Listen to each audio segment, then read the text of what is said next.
Across the UK, our waterways and fisheries are under siege. Not only are we battling from pollution, poachers and disease, I find it upsetting when we're out and we see excrement floating in the sea. but from a ferocious predator that 99% of the UK think is the cutest animal, the otter. And these creatures are not just cunning, fantastic ticket sales for zoos, they're also protected by the law. As of 2024, the impact otters are having on fisheries has escalated into the hundreds of thousands of damage, potentially even millions. But for many fishery owners like me, With many more otters. the battle is not one of just economics, but one of survival of the whole fishery. Before you had your fence, did you suffer from otters? Yeah, we'd quite regularly find fish up at the top end. We were one of the first people round here to get badly affected. In this video, I'll be exposing the sheer scale of the otter problem in the UK. How I went about protecting my own venue, Kev's Pool, from these savage beasts. Wait! To make sure my very precious and Expensive fish. are totally protected. An astonishing 80% of inland fisheries have reported otter predation on their fish. The economic strain is therefore pushing some fisheries to their limits. This is your fish farm. Have you had a problem with otters? Yes, I've had a problem with otters. Conservation efforts in the late 20th century brought otters back from the brink of extinction. When they released 36 pairs of otters, of course with a fish farm right on their doorstep, the whole lot came straight up here. Their population has then since thrived, but human activity encroaching on their natural habitat has pushed them inland towards commercial fisheries. Otters have been an enormous problem here. They're simply looking for an easy meal. This shift has then since sparked a conflict which pits the principles of wildlife conservation against the harsh realities of trying to run a business, which severely limits fishery owners' options for managing their new arrivals. With otters being master escape artists, even the best designed otter defences have their failings. Meanwhile, the cost of these defences can be prohibitive, We fenced this about 10 years ago and it was about £40,000. putting extra financial strain on already struggling fisheries. So we're on our way to BP Milling, which isn't too far away from my fishery. And these guys not only make bait for fisheries like mine and for fish farms in terms of pellet, he also has his own ponds, but he's suffered with otter problems for the last couple of years and has documented what's been going on YouTube. He's even caught where they've been trying to get in and out of some of his stock ponds despite fencing them with a high quality otter fence and electric wire. Let's go and take a look and see how these otters are actually getting in. So I am here with Ben from BP Milling, and we've come not too far away from where my fishery is based to see his stock ponds on this farm. Despite protecting this lake years ago, you've had some problems with otters still, haven't you? And you've actually captured them on your YouTube channel and went into a whole investigation on how they're actually getting in. So do you want to have a little walk around and show us what you did to protect your site from the otters, and yet how you think they still managed to get in? I was getting away with a normal barbed wire fence and just having 2 strands of low-lying electric fence around the pond. I think I had 3 low-lying strands. Yeah, So, I've seen people do that. so once they get about, they're pretty good with electric to know that what it is. Like a dog, when a dog gets stunned from the electric fence, they know what it is. They don't touch it again. So yeah, that's what I had for a few years, and then you obviously always having problems with the grass shorting out. So I invested in a proper tornado wire, you can see here, but that was on a budget back then. I think I was 20 years old maybe. So I had just the normal tornado wire, and I've come up the fence, basically turned it upside down, so the hinge section is on the bottom, acting as a skirt, and I've come up the fence with the tornado wire. Tornado wire is the main material used for otter fences. It's designed to be super durable and that animals can't bite through it. Some of the other materials needed for otter fencing are 2-metre fence posts, angled brackets at the top meaning that otters can't climb over, and a proper gate. But the problem is, this isn't always enough. Finding that when I had those otters come in 6 months ago, even though I had it fenced and thought it was job done, they were finding a way in somewhere, and I put these trail cameras around trying to find out where they were getting in, and I had a weak point at the gateway, and I had a sleeper under the gateway, so the tornado wire fence kisses up against the sleeper, and you could see just a bit was scratched away in the corner. So I put a camera on there, and the first night I captured the otter coming back and trying to get back in there, so that was sort of satisfied my mind, that's where it was getting in. But a few nights later I found another dead one, and it wasn't on that camera, so I getting in somewhere. There's no obvious tunnelling into the fence, but when you walk around the pond, there's a point over here where there's a big hole where it had obviously got inside, and it was the sun had come up and it was panicking to get out, trying to dig under, trying to get in under the fence at various points. There's probably 6 or 7 points along this bank that the otter was trying to dig out. 7 in 10 of you aren't subscribed to this. You'd be doing me a massive favour if you could just hit that subscribe button. So please tap or click and hit that subscribe button if you want to keep seeing these episodes. Despite being the size of a small dog, otters are actually brilliant at squeezing through gaps less than half their size. They are known to have gone through 6-inch pipes to get into people's lakes, meaning that even things like that you need to make sure are blocked up around the site. Seeing the damage that otters have been causing to many fisheries locally and across the UK, I needed to figure out how to fence my lake properly. But there was a few challenges. Today we are ottering. Well, we're otter fencing because, being me, the last time you saw us would have been stocking the 37 amazing fish into the fishing lake, which is just up there. However, I did that before I actually properly protected it because, as you're probably shouting in the comments, I am an idiot. But you can see I've been working this morning with Vince, my carpenter, who I've got on this job today, to be laying out all the 2.1 metre long posts that are going to be starting to go in the ground to create an otter fence. And you might be wondering, I'm sure many anglers will be knowledgeable with what it is, but what is an otter fence? Well, it is kind of what it says on the tin. It's there to protect the fish in the fishing lake from otters. Loads of fisheries end up with their stock being eaten, dragged out, heads bitten off, tails bitten off by what actually are really vicious animals. Most people see these things as these cute little furry creatures that everybody can pet in the zoos, but otters are savage. A British man has described fearing for his life after being attacked by a pack of wild otters. They can ruin businesses overnight. They're like a fox, the way a fox would attack chickens in a coop. It doesn't just go in there, take one because it's hungry and eat it. If an otter gets in a lake, it will eat one fish and kill the other 36 just for the sport of it. So that means you have to actually create a fence that's beefy enough to keep these out. So what that means is we've got different challenges around the different sides of the lake. So where we are now on the road to the fishery, we're going to start the fence here, creating a long line up to the corner and then northeast down the eastern bank and the northern part of the lake. We're going to go round with a traditional otter fence, which is the posts, otter fencing, brackets on top, about 6 foot high in total. You have to also bury the fence in the ground so that they can't dig underneath it. This is how you traditionally do an otter fence. However, as you may be aware from the project, on other sides of the lake, it actually presents significant challenges. On the southern border, which is to our property, we already have an existing 4 foot high stock fence. So we thought, to save money on timber, what can we do to beef this up? So on the stock fence on the inside of the property, what we're actually going to be doing is putting new mesh that the otters can't get through because the existing mesh is a bit big, burying it in the ground slightly and then adding the brackets on top, which come out to stop the otters climbing over, because otters can climb and they will climb, and utilise that existing fence that kind of separates our property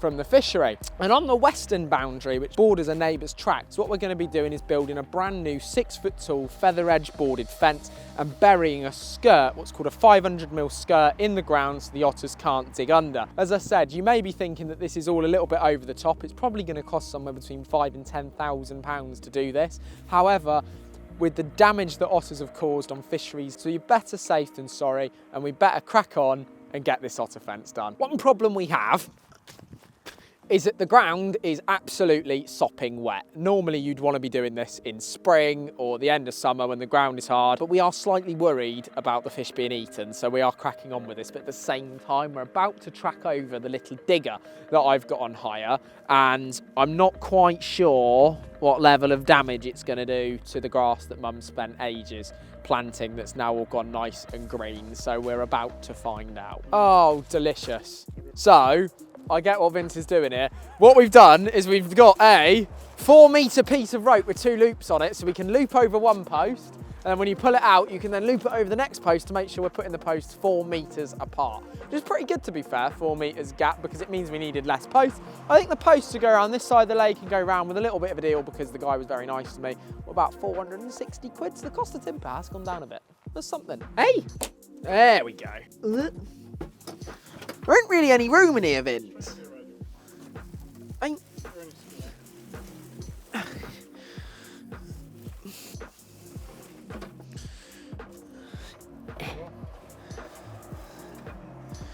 Right, I've got to remember that I'm not driving a loader now. I'm actually driving a digger.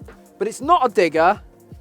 It's a knocker. What did he say? Where's the key? I can't remember how to drive these things. Right, so that's the revs that are up. I know how to go forward. I was making sure that was up. Let's make sure that's up. And you don't steer with your feet in this one then. Right. Let's try not to hit Ollie's car. Yes! Do you know what? If there's some things you should learn as a kid, one of them is how to drive a digger, even if it's not very well like me. What I've got here is a 3-ton little digger that I've hired from a local company that we've been hiring everything from up in Farringdon, and we've got an attachment on it called a knocker. So I've got my knocker, and what that does is it actually, sorry, I nearly killed Ollie. My knocker knocks in the fence post. So instead of there being a bucket on the end of this digger, there is this thing that looks like a jackhammer sort of hanging down from the arm, and then there's a pedal on the floor which makes it go do do do do do do do do. So once you can get it to do that, you can put this other thing over the top of the post and it whacks them in the ground. But the reason I got a little 3-ton digger, and everyone told me to get a bigger digger, and I thought, I do like a big digger. But the reason I got a little one is because I thought potentially, just potentially, it won't up the ground too much.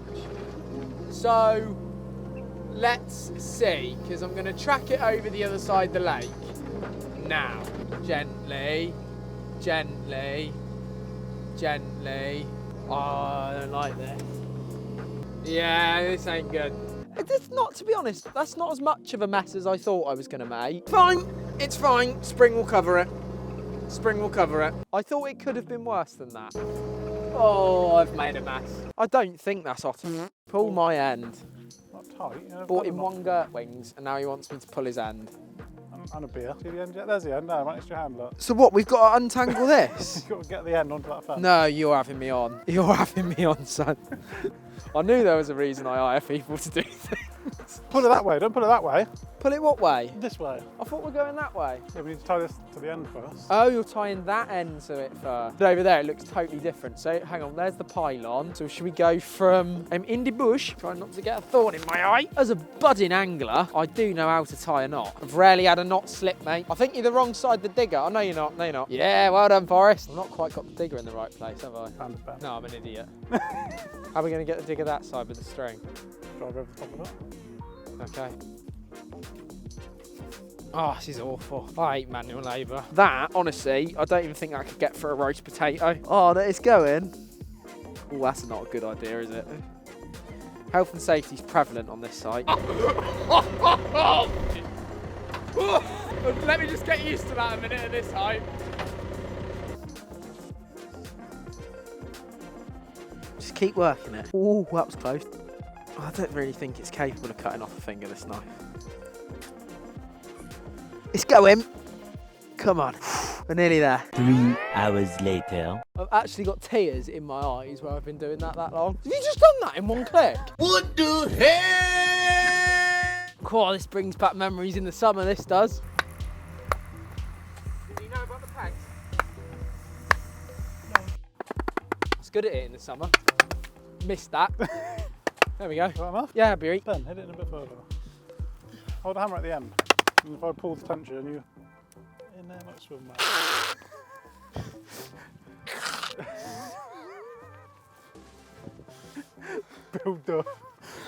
Build up them. I've already got a broken little finger. I don't need another one. Ugh. Why don't I have wellies on? Oh my God. Mate, look at my feet.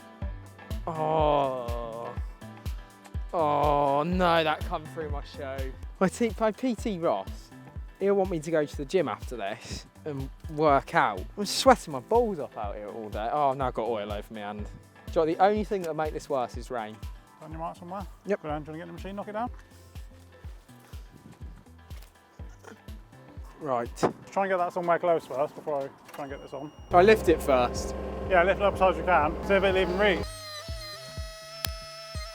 Oh, it's close.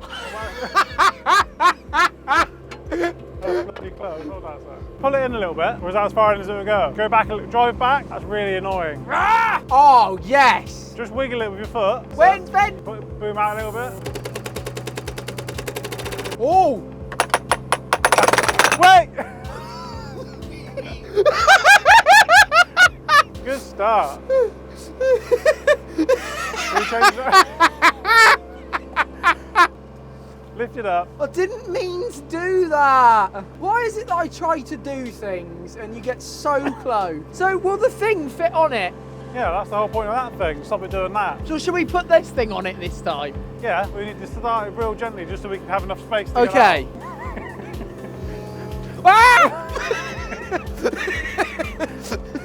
out. Look. Now drive back. Oh, we have penetration. That's pretty good that way. Go that way slightly. Still that way. Spin that way. Just you're going this way. Other one. Use the other handle. I'm so confused. You're going that way. Yeah. You need to go that way. So pull that one back towards you, and that'll be level. Now just go back towards you with the other one. So like in. Oh. Try there for now. Go for it. Let's go. Now back your way again. Bit more. That's it. Now that way. That ain't straight. Pretty close. Is it? Now whack it down a bit. Ah! This is like a game. Oh, you. So you want to come?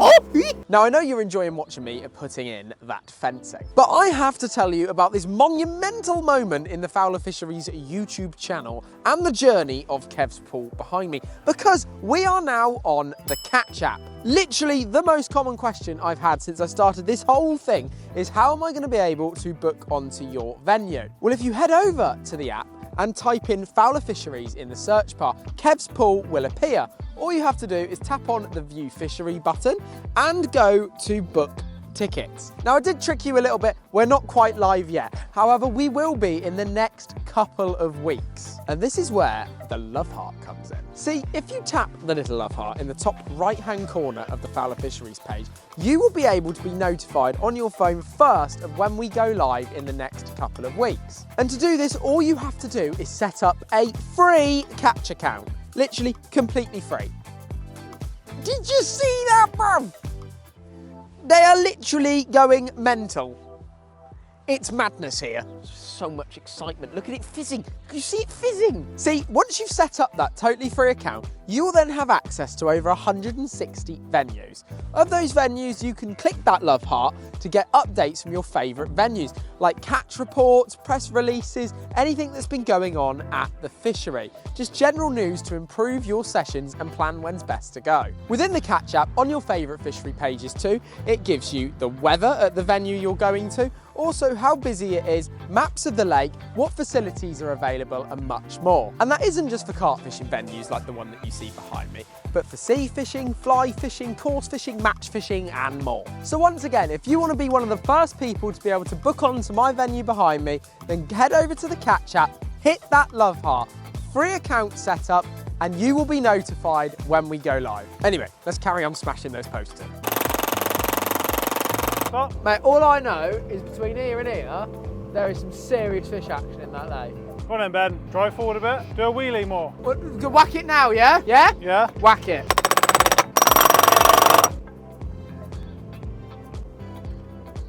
That's it. No. Drive back a smidge and give it a little whack. What have we managed to achieve? Well, as you see my incredible digger skills, we have put in 1, 2, 3, 4, 5, 6, 7, 8, 9, 10, 11 posts. 11 posts, Vince, we put in today. Over the following days, me, Vince and Bold Steve finally managed to get the fence built on the northern and eastern boundaries. We used a strainer and a high-powered nail gun to attach the wire to the fence posts. We also managed to start getting the posts in on the eastern boundary, where we were making a full panel fence with a skirt below. And we needed to get this done as fast as possible, as we had some more new arrivals coming. Hey! There he is! 15 more C5 carp were delivered, in less than ideal conditions. I really didn't think it was possible for it to be colder than last time. Trying to make a hole in the ice. This brought the total up to 52 carp in my lake. We wanted to make sure that the previous 37 had got on okay before introducing more. These were all pretty much mid-double mirrors, but there were some proper scaly ones from VS Fisheries amongst the ones delivered. Obviously, I hadn't fished the lake yet. You will see the first 24 hours on Kev's pool in the next video. After the second load of fish were finally delivered and in the lake safely, below the ice, it gave us a reason to push on and get this western boundary fence finished. So Mr. Carpentry and his very strange new helper, Bigfoot, got to work on getting it done. Now we have seen firsthand just how much damage otters have inflicted on fisheries and fish farms in the local area. This is why I've gone to the lengths that I have done to protect my own lake. And as you've seen, many other fisheries are investing to do the same. Embryo Angling, founded by Danny Fairbrass, is out there and has been helping fisheries install otter fences all over the UK. He's been doing some fantastic work and I encourage everybody to go and check it out on their website. Embryo Angling has a selection of its own fishing lakes across the UK. It is founded and run by Danny Fairbrass, one of my angling and business idols. They are a non-profit organisation set up to help other fisheries fence their lakes and protect them from otters. Not only have they provided over 8 free fences to fisheries across the UK, they also help fisheries get fencing at cost price. They do this because they want to safeguard fishing for all the kids growing up enjoying the sport to make sure we actually have lakes to fish in the future. For more details on what Embryo do, we've dropped the link to their website in the description of this video. But despite me investigating this whole situation, I still wanted to understand otters a little bit more, why everybody loves them so much and how they fit in. So I hopped on a little day trip with Bold Steve and our child labourer to go to Cotswold Wildlife Park and check them out. So the reason we've come to Cotswold Wildlife Park is to actually take a look at otters. Because if you are anybody, literally anybody across the UK, angler or not, and you come and look at these little critters in the flesh, a small part of you will think that they are cute as hell. I mean, look at them. Believe it or not, even though it is literally that big, that small creature can take down a 40-pound carp around about this size. Which is insane, how something so small can do that. That's a long walk, that is, mate. I want to go and see the lake. No. Smells. Choo-choo!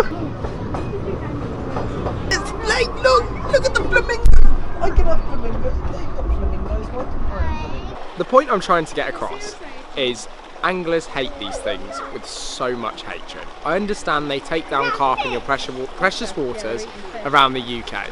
But really, do we need to have so much hatred for something that's a part of the ecosystem? I mean, look at them! They're cute! And here we are, back at Kev's pool. The purpose of this video wasn't to make two sides of the argument hate each other anymore. It's actually quite the opposite. I really do think anglers need to learn to start living with their new arrivals, putting things in place like the otter fencing you see around my lake and helping initiatives like Embryo to fund those who can't afford it. I think the wider community also need to learn why otters are such a pain to fisheries when it's people's livelihoods that their damage actually affects. I hope you enjoyed watching our latest video. If you enjoyed it, please hit that like button and the subscribe button, and we will catch you at the next one. Oh my God, Lewis Hamilton.